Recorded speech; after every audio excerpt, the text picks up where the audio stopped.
പാലാ നഗരസഭയുടെ നേതൃത്വത്തിൽ കെ.എം. മാണി സ്മാരക ഗവൺമെന്റ് ജനറൽ ആശുപത്രിയിൽ മഴക്കാലപൂർവ്വ ശുചീകരണ പ്രവർത്തനങ്ങൾ നടത്തി. നഗരസഭാ ചെയർമാൻ ഷാജു ദുരുതൻ ശുചീകരണ പരിപാടി ഉദ്ഘാടനം ചെയ്തു. വരുന്ന രോഗിയേക്കാൾ കൂടുതൽ രോഗം വരുത്തുന്നത് ബൈസ്റ്റാൻഡേഴ്സാണ്. ഭക്ഷണം കഴിച്ചിട്ട് കൊണ്ടുവരുന്ന പാത്രങ്ങൾ കൃത്യമായി കഴിയുന്നില്ല. അപ്പോൾ പ്ലാസ്റ്റിക് കൂടുതൽ കൊണ്ടുവരുന്ന ഭക്ഷണ സാധനങ്ങൾ കൃത്യമായിട്ട് വേർതിരിച്ച് അതിടുന്നില്ല. അതൊക്കെയാണ് ഇപ്പോൾ ഉണ്ടാകുന്ന ഒരവസ്ഥ. അത് മാറ്റിയെടുക്കാൻ സജ്ജമാക്കിയിരിക്കുന്ന നമ്മൾ ഓരോരുത്തർക്കും കടമയാണ്.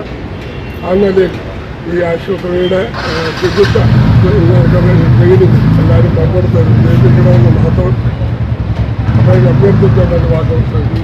നഗരസഭാ കൗൺസിലേഴ്സ്, നഗരസഭാ ജീവനക്കാർ, ആശാ വർക്കർമാർ, ആശുപത്രി ജീവനക്കാർ തുടങ്ങിയവർ ആശുപത്രി പരിസരത്ത് നടന്ന ശുചീകരണ പ്രവർത്തനങ്ങളിൽ പങ്കുചേർന്നു.